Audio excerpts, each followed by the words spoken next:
Kenapa? Kok Paulus tuh ngasih dua kategori nih? Membandingkan dua hal, yang satu tuh dianggap kotoran sampah, yang satu tuh dianggap hal-hal yang mulia, yang berharga. Kenapa? Karena gini, saudara. Paulus tuh sedang memberikan kepada kita sebuah prinsip bahwa hidup kita itu seperti timbangan. Perhatikan baik-baik ya. Kalau saudara mau hatimu tuh semakin memuliakan Tuhan dan mengasihi Tuhan dan melihat keindahan Tuhan, itu harus ada hal-hal yang menjadi semakin kotor dan sampah di dalam hidup saudara. Kalau saudara itu mau Tuhan itu yang menjadi semakin besar di dalam hidupmu, engkau tuh mau Kristus itu yang semakin besar di dalam hatimu, itu harus ada hal-hal yang engkau buang dan lepaskan di dalam sisi timbangan yang satunya ini. Kalau enggak, kenapa saudara? Yang ini akan menjadi semakin besar dan Kristus itu akan menjadi semakin kecil dan semakin tidak berharga di dalam hatimu. Itu prinsip yang Paulus berikan, saudara. Lalu apa sampah-sampah itu?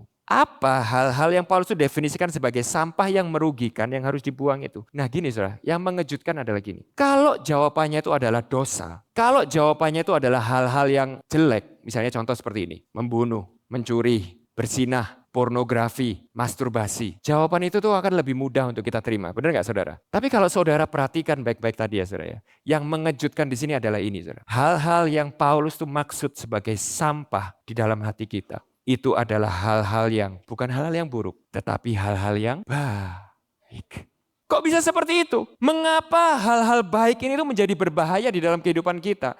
Karena ini Paulus berkata, satu, hal-hal yang baik ini, meskipun ini baik, tapi hal-hal itu membuat kita menaruh percaya kita kepada hal-hal tersebut. Sehingga kita tidak lagi menaruh percaya kita sepenuhnya kepada Kristus. Kedua, hal-hal ini tuh membuat kita bermegah atas hal-hal tersebut. Dan membuat kita tidak lagi bermegah di dalam Kristus. Ketiga, akhirnya membuat kita tuh lebih mengejar hal-hal ini di dalam kehidupan kita. Sehingga kita tidak lagi mengejar dan memperoleh Kristus sebagai harta yang termulia di dalam hidup kita.